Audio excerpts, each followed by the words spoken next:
Hello every one. അപ്പം നമുക്കിന്നൊരു കുട്ടി മാംഗോ ലവ് സ്റ്റോറി കണ്ടു നോക്കാം. അതന്നെ നമ്മൾ മാംഗോ സ്റ്റിക്കി റൈസ്. അപ്പോൾ ആദ്യം കുറച്ച് അരി ചൂടുവെള്ളത്തിൽ അരമണിക്കൂർ സോക്ക് ചെയ്ത് വെക്കാം. ഇതിന് ഒറിജിനലി സ്വീറ്റ് റൈസ് പറഞ്ഞ് കിട്ടുന്ന അരിയാണ് വേണ്ടത്. ഇതിപ്പോൾ നമ്മൾ പൂതി മാറ്റാനുള്ള ഒരു തട്ടിക്കൂട്ടി റെസിപ്പി ആയതുകൊണ്ട് നമ്മൾ നേരിയരിയാണ് എടുത്തത്. ഇനി ഇത് ഒരു നോൺ സ്റ്റിക്ക് പാനിലേക്ക് ഇട്ട് 2 തേങ്ങാപ്പാലും അല്പം ഉപ്പും ഇട്ടിട്ട് ഒരു പകുതി വേവുന്നത് വരെ വെക്കുക. അതിനുശേഷം ആവശ്യത്തിന് പഞ്ചസാരയും നമ്മുടെ 1 തേങ്ങാപ്പാൽ ഒഴിച്ചിട്ട് നല്ലോണം ഒന്ന് വേവിപ്പിച്ചെടുക്കുക. അതിൻ്റെ ഇടയിൽ കുറച്ച് മിൽക്ക് മെയ്ഡും വേണം. ഇതിപ്പോൾ എൻ്റെ കയ്യിൽ മിൽക്ക് മെയ്ഡ് ഇല്ലാത്തതുകൊണ്ട് ഞാൻ മിൽക്ക് പൗഡർ കൊണ്ട് ഇൻസ്റ്റൻ്റാക്കി ഉണ്ടാക്കിയ മിൽക്ക് മെയ്ഡാണ് യൂസ് ചെയ്തത്. അങ്ങനെ നമ്മൾ സ്റ്റിക്കി റൈസ് റെഡിയായി. ഇനി ഒരു പഴുത്ത വാങ്ങി നോക്കിയെടുക്കാം. കൊള്ളാലോ.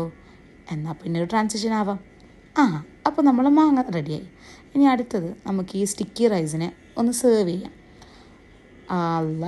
ഇപ്പം ഓർമ്മ വന്നത്, ഇതിന് മേലെ വയ്ക്കാനുള്ള തേങ്ങാപ്പാലെടുത്ത് വെക്കാൻ മറന്നുപോയി.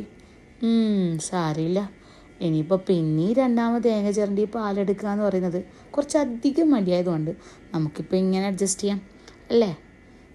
അപ്പോൾ നമുക്കൊന്ന് ടേസ്റ്റ് ചെയ്യാം. അപ്പോൾ സംഭവം അടിപൊളിയാണ്. ആ ഒരു കോക്കനട്ട് മിൽക്കിൻ്റെ ഫ്ലേവറും ആ ഒരു മാംഗോൻ്റെ പുളിപ്പൊക്കെ ആകുമ്പോൾ സംഭവം എനിക്കിഷ്ടപ്പെട്ടു. അപ്പോൾ നിങ്ങളും ട്രൈ ചെയ്യണം കേട്ടോ. Thank you.